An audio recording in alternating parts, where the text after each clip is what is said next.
Ma'am. Hi sir. Ma'am depression அப்படின்னா என்ன ma'am? Sir டிப்ரெஷன்றது ஒரு மென்டல் இல்னஸ் சார், மனசோர்வு நோய்னு சொல்லுவாங்க. இதை வந்து இந்த டே டு டே லைஃப்ல இப்போ நிறைய பேர் அந்த டேர்ம் வந்து யூஸ் பண்ணிட்டே இருக்காங்க. எதுக்கு எடுத்தா நான் டிப்ரெஷன்ல இருக்கேனே சொல்லுவாங்க.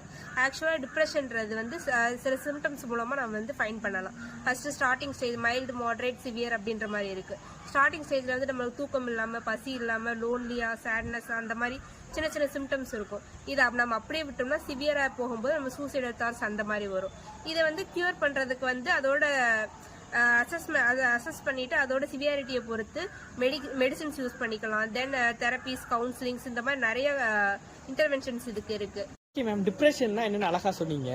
அப்ப எல்லாருமே பாத்தீங்க அப்படின்னா நீங்க டிப்ரெஷன்ல இருக்கேன்னு சொல்றாங்க. அப்ப எல்லாருமே உண்மையாலுமே டிப்ரெஷன்ல தான் இருக்காங்களா? அப்படிலாம் எதுவும் இல்ல சார். இந்த மாதிரி சிம்டம்ஸ்னா அப்படி எல்லாருமே டிப்ரெஷன்லாம் கிடையாது. இப்போ ஃபார் எக்ஸாம்பிள் சொல்லணும்னா, இன்னைக்கு நான் ஒர்க்குக்கு வந்திருக்கேன். இப்போ நார்மலா இருக்க ஒர்க்கோட எனக்கு ஒரு எக்ஸ்ட்ரா ஒர்க் வருது அப்படின்றப்ப எனக்கு கொஞ்சம் அப்செட் ஆகும், இல்லாட்டி ஒரு அழுத்தம் மாதிரி வருது, ஒரு ப்ரெஷர் கொடுக்குது. ஸோ அது வந்து மன அழுத்தம்னு சொல்லுவாங்க, இங்கிலீஷ்ல ஸ்ட்ரெஸ்ன்னு சொல்லுவாங்க.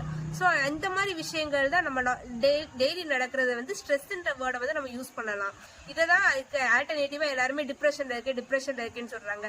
ஆக்சுவலா ஸ்ட்ரெஸ்ன்றது வேற, டிப்ரெஷன்றது ஒரு மென்டல் இல்னஸை காட்டும். இது மூலமா எல்லாருக்குமே ஸ்ட்ரெஸ்ஸுக்கும் டிப்ரெஷனுக்குள்ள டிஃபரன்ஸ் தெரியும் நம்புறேன்.